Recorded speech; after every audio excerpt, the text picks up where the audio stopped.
Thank you for being with us again today. We are reading from the Complete Jewish Bible, which is a translation of the Hebrew Bible. Deuteronomy chapter 6, verses 4 through 9. Shema. Hear Israel, Adonai our God, Adonai is one. And you are to love Adonai your God with all your heart, all your being, and all your resources. These words which I am ordering you today are to be on your heart, and you are to teach them carefully to your children.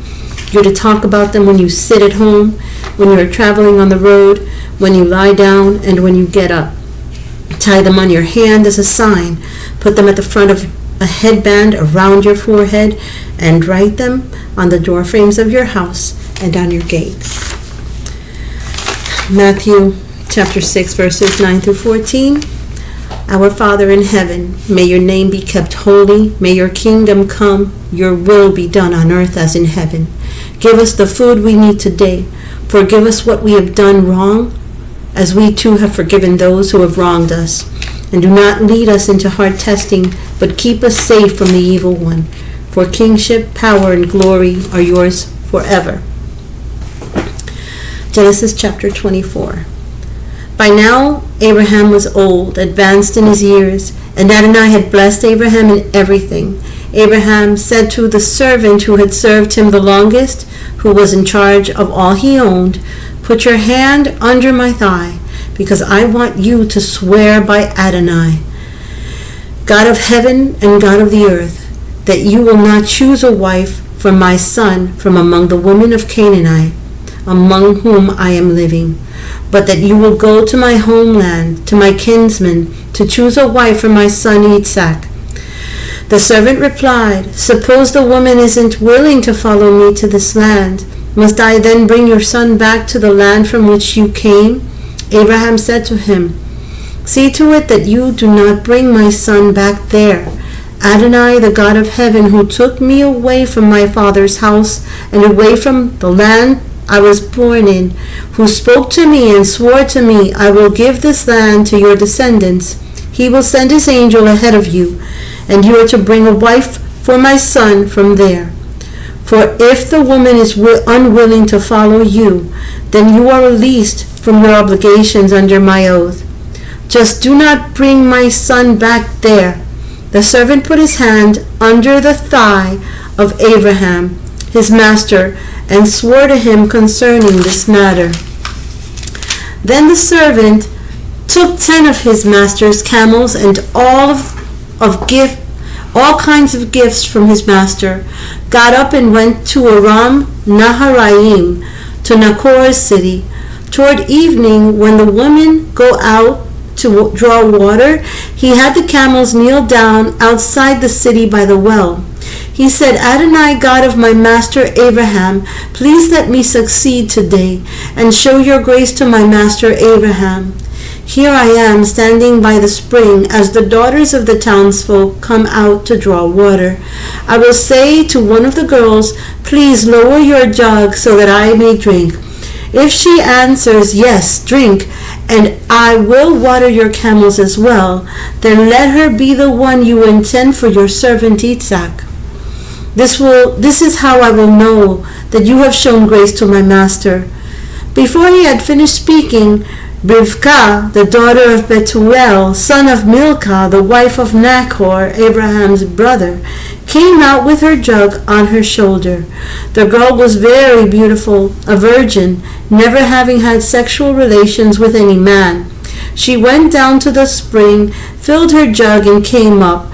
The servant ran to meet her and said, "Please give me a sip of water from your jug to drink."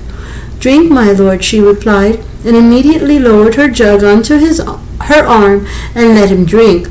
When she was through letting him drink, she said, "I will also draw water for your camels until they have drunk their fill." She quickly emptied her jug into the trough, then ran again to the well to draw water, and kept on drawing water for all his camels. The man gazed at her in silence, waiting to find out whether Adonai had made his trip successful or not. When the camels were done drinking, the man took a gold noose ring weighing 1/5 of an ounce and 2 gold bracelets weighing 4 ounces and asked, "Whose daughter are you? Tell me, please. Is there room in your father's house for us to spend the night?"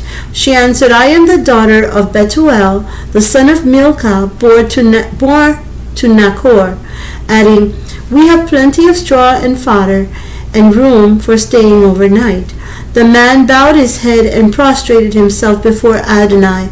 Then he said, "Blessed be Adonai, God of my master Abraham, who has not abandoned his faithful love for my master, because Adonai has guided me to the house of my master's kinsman." The girl ran off and told her mother's household what had happened.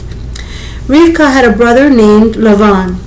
When he saw the nose ring and the bracelets on his sister's wrists besides, and when he heard his sister Rivkah's report of what the man had said to her, he ran out to the spring and found the man standing there by the camels. "Come on in," he said, "you whom Adonai has blessed. Why are you standing outside when I have made room in the house and prepared a place for the camels?" So the man went inside, and while the camels were being unloaded and provided straw and fodder, water was brought for him to wash his feet and the feet of the men with him. But when a meal was set before him, he said, "I will not eat until I say what I have to say." Lavan said, "Speak." He said, "I am Abraham's servant. Adonai has greatly blessed my master, so that he has grown wealthy. He has given him flocks and herds, silver and gold, male and female slaves, camels and donkeys.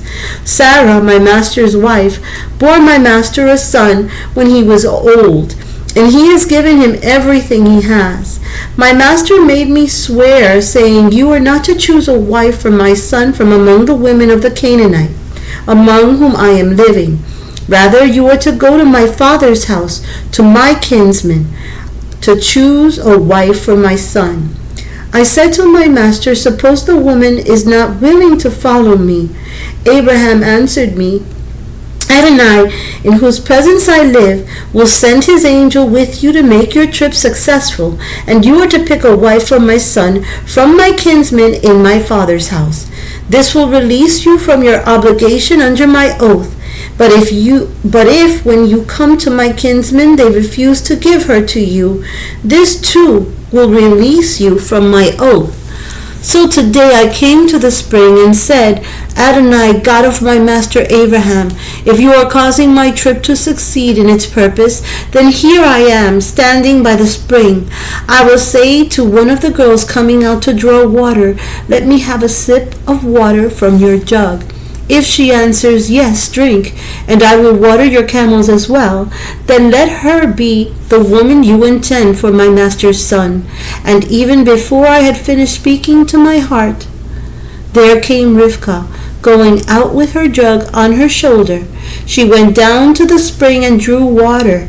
When I said to her, "Please let me have a drink," she immediately lowered the jug from her shoulder and said, "Drink, and I will water your camels as well." So I drank, and she had the camels drink too. I asked her, "Whose daughter are you?" And she answered, "The daughter of Betuel, son of Nachor, whom Milcah bore to him." Then I put the ring on her nose and the bracelets on her ring, bowed my head, prostrated myself before Adonai, and blessed Adonai, God of my master Abraham, for having led me in the right way to obtain my master's brother's granddaughter for his son. So now, if you people intend to show grace and truth to my master, tell me. But if not, tell me, so that I can turn elsewhere."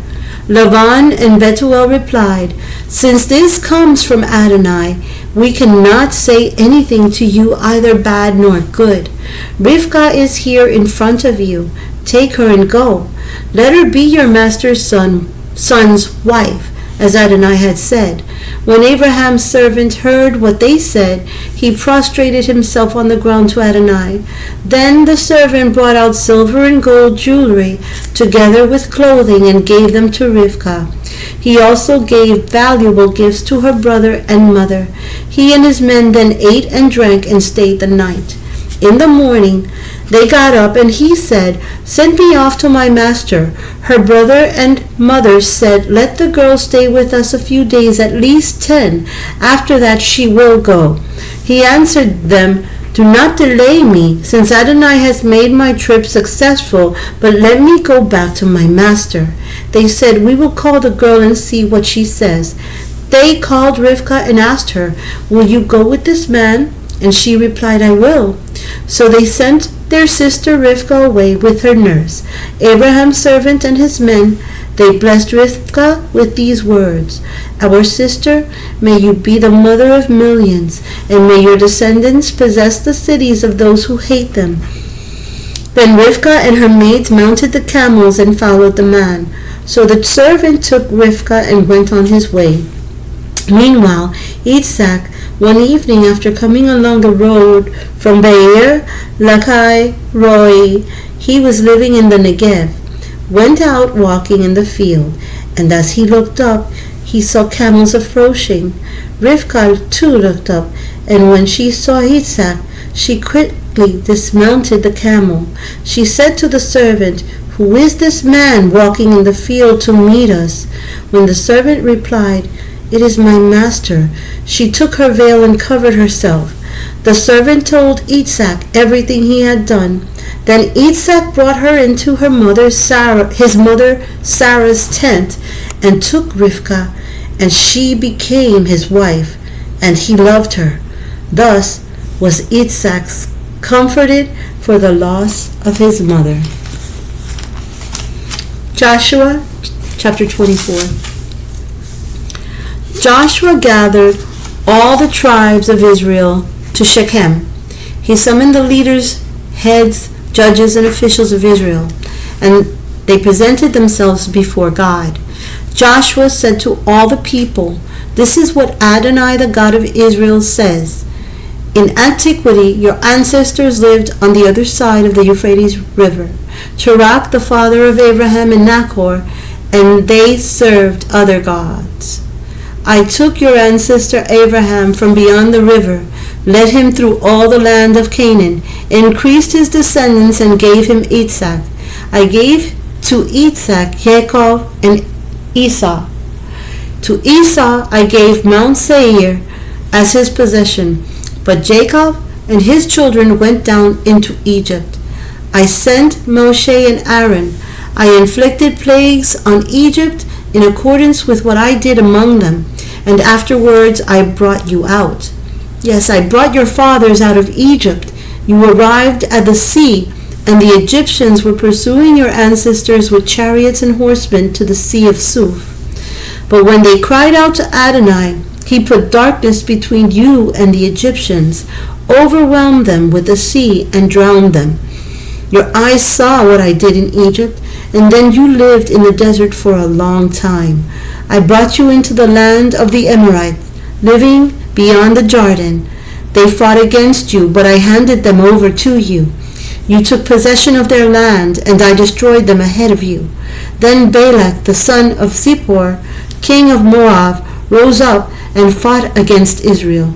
He sent and summoned Balaam, the son of Beor, to put a curse on you. But I refused to listen to Balaam, and he actually blessed you. In this way I rescued you from him. Next you crossed the Jordan and came to Jericho. The men of Jericho fought against you, the Amorites, Perizzites, Canaanites, Hittites, Girgashites, Hivites, and Jebusites, and I handed them over to you. I sent the hornet ahead of you, driving them out from ahead of you, the two kings of the Amorites. It was not by your sword or your bow. Then I gave you a land where you had not worked, and cities you had not built, and you live there. You eat fruit from vineyards and olive groves which you did not plant. Therefore, fear Adonai and serve him truly and sincerely. Put away the gods your ancestors served beyond the Euphrates River and in Egypt, and serve Adonai. If it seems bad to you to serve Adonai, then choose today whom you're going to serve.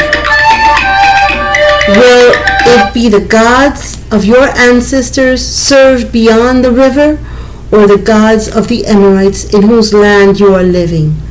As for me and my household, we will serve Adonai.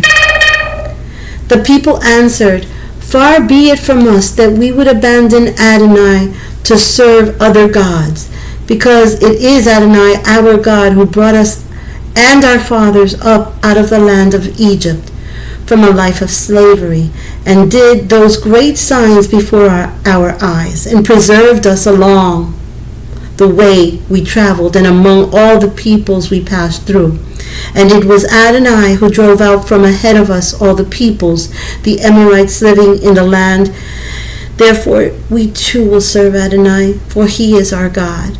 Joshua said to the people, You cannot serve Adonai, because he is a holy God, a jealous God, and he will not forgive your crimes and sins. If you abandon Adonai and serve foreign gods, he will turn, doing you harm and destroying you after he has done you good. But the people said to Joshua, No, but we will serve Adonai. Joshua said to the people, You are witnesses against yourselves that you have chosen Adonai to serve him. They answered, We are witnesses. Now Joshua urged, Put away the foreign gods you have among you, and turn your hearts to Adonai, the God of Israel. The people answered Joshua, We will serve Adonai our God. We will pay attention to what he says. So Joshua made a covenant with the people that day, laying down for them laws and rulings there in Shechem. Joshua wrote these words in the book of the Torah of God. Then he took a big stone and set it up there under the oak next to the sanctuary of Adonai. Joshua said to all the people, See, this stone will be a witness against us, because it has heard all the words of Adonai which he said to us. Therefore it will be a witness against you, in case you deny your God. Then Joshua sent the people away, every man to his inheritance. After this, Joshua the son of Nun, the servant of Adonai, died. He was 110 years old. They buried him on his property in Timnath Serach, which is in the hills of Ephraim, north of Mount Gaash. Israel served Adonai throughout Joshua's lifetime and throughout the lifetimes of the leaders who outlived Joshua and had known all the deeds that Adonai had done on behalf of Israel. The bones of Joseph, which the people of Israel had brought up from Egypt, they buried in Shechem, in the parcel of ground which Jacob had brought from the sons of Hamor, the father of Shechem, for 100 pieces of silver, and they became a possession of the descendants of Joseph. Finally, Eleazar, the son of Aaron, died, and they buried him on the hill belonging to Pinchas, his son, which had been given to him in the hills of Ephraim. Psalms chapter 24, please. A Psalm of David. The earth is Adonai's with all that is in it, the world and those who live there. For he set its foundations on the seas and established it on the rivers. Who may go up to the mountain of Adonai? Who can stand in his holy place? Those with clean hands and pure hearts, who don't make vanities the purpose of their lives, or swear oaths just to deceive. They will receive a blessing from Adonai and justice from God who saves them. Such is the character of those who seek him, of Jacob who seeks your face. Lift up your heads, you gates, lift them up, everlasting doors, so that the glorious King can enter. Who is he, this glorious King? Adonai, strong and mighty, Adonai, mighty in battle. Lift up your heads, you gates. Lift them up, everlasting doors, so that the glorious King can enter. Who is he, this glorious King? Adonai Svaot. He is the glorious King. Matthew chapter 24. As Jeshua, Jesus, left the temple and was going away, his Talmidim came and called his attention to its buildings. But he answered them, "You see all these? Yes, I tell you, they will be totally destroyed. Not a single stone will be left standing." When he was sitting on the Mount of Olives, the Talmidim came to him privately. "Tell us," they said, "when will these things happen? And what will be the sign that you are coming and that the Olam Haseh is ending?" Jeshua replied, "Watch out. Do not let anyone fool you. For many will come in my name, saying, 'I am the Messiah,' and they will lead many astray. You will hear the noise of wars nearby and the news of wars far off. See to it that you do not become frightened. Such things must happen, but the end is yet to come. For peoples will fight against each other. Nations will fight each other, and there will be famines and earthquakes in various parts of the world. All this is but the beginning of the birth pains. At that time you will be arrested and handed over to be punished and put to death. And all peoples will hate you because of me. At that time many will be trapped into betraying and hating each other.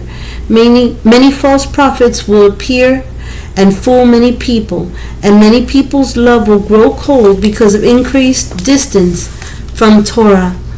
But whoever holds out till the end will be delivered, and this good news about the kingdom will be announced throughout the whole world as a witness to all the nations. It is then that the end will come. So when you see the abomination that causes desolation spoken about through the prophet Daniel standing in the holy place, let the reader understand the allusion that will be the time for those in Judah to escape to the hills. If someone is on the roof, he must not go down to gather his belongings from his house. If someone is in the field, he must not turn back to get his coat. What a terrible time it will be for pregnant women and nursing mothers. Pray that you will not have to escape in winter or on Shabbat, for there will be trouble then worse than there has ever been from the beginning of the world until now, and there will be nothing like it again. Indeed, if the length of this time had not been limited, no one would survive. But for the sake of those who have been chosen, its length will be limited. At that time, if someone says to you, 'Look, here is the Messiah,' or 'There he is,' do not believe him, for there will appear false messiahs and false prophets performing great miracles, amazing things, so as to fool even the chosen, if possible. There, I have told you in advance. So if people say to you, 'Listen, he's out in the desert,' do not go, or 'Look, he's hidden away in a secret room,' do not believe it. For when the Son of Man does come, it will be like lightning that flashes out of the east and fills the sky to the western horizons. Wherever there's a dead body, that's where you find the vultures. But immediately following the trouble of those times, the sun will grow dark, the moon will stop shining, the stars will fall from the sky, and the powers in heaven will be shaken. Then the sign of the Son of Man will appear in the sky. All the tribes of the land will mourn, and they will see the Son of Man coming on the clouds of heaven with tremendous power and glory. He will send out his angels with a great shofar, and they will gather together his chosen people from the four winds, from one end of heaven to the other. Now let the fig tree teach you its lesson. When its branches begin to sprout and leaves appear, you know that summer is approaching. In the same way, when you see all these things, you are to know that the time is near, right at the door. Yes, I tell you that this people will certainly not pass away before all these things happen. Heaven and earth will pass away, but my words will never pass away. But when that day and hour will come, no one knows, not the angels in heaven, not the Son, only the Father. For the Son of Man's coming will be just as it was in the days of Noah. Back then, before the flood, people went on eating and drinking, taking wives and becoming wives right up until the day Noah entered the ark. And they did not know what was happening until the flood came and swept them all away. It will be just like that when the Son of Man comes. Then there will be two men in a field. One will be taken and the other left behind. There will be two women grinding the floor at the mill. One will be taken and the other left behind. So stay alert, because you do not know on what day your Lord will come. But you do know this: had the owner of the house known when the thief was coming, he would have stayed awake and not allowed his house to be broken into. Therefore you too must always be ready, for the Son of Man will come when you are not expecting him. Who is the faithful and sensible servant whose master puts him in charge of the household staff to give them their food at the proper time? It will go well with that servant if he is found doing his job when his master comes. Yes, I tell you that he will put him in charge of all he owns.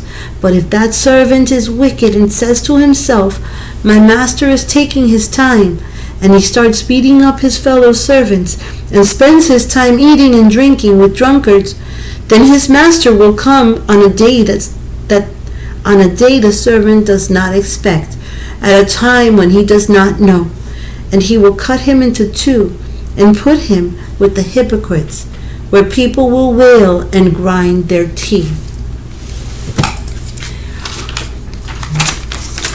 Numbers chapter 6, verses 24 through 26. May Adonai bless you and keep you. May Adonai make his face shine upon you and show you his favor. May Adonai lift up his face toward you and grant you his shalom. Thank you so much for joining us. Until next time, shalom.